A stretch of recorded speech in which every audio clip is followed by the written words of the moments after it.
شامل کرتے ہیں واطیہ سون سے رپورٹ کر رہے ہیں ملک ساہد فاروق عوام۔ دوسرا لیز ڈبیٹ تقریب کا انعقاد لٹل انجلیس انٹرنیشنل اسکول میں منعقد ہوئی، جس میں اسکول کے طلباء طالبات نے والدین کی ذمہ داری، تعلیم نسواں اور ٹیکنالوجی کی اہمیت بارے موضوع پر تقاریر کی۔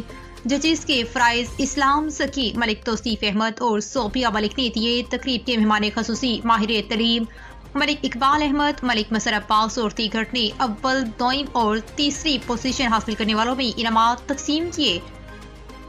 اسکول کے ایم ڈی ملک غلام مصطفیٰ عفان اور پرنسپل عائشہ ملک نے اسکول کی کارکردگی پر روشنی ڈالتے ہوئے کہا کہ انسان اور حیوانات میں فرق تعلیم کی بدولت ہے۔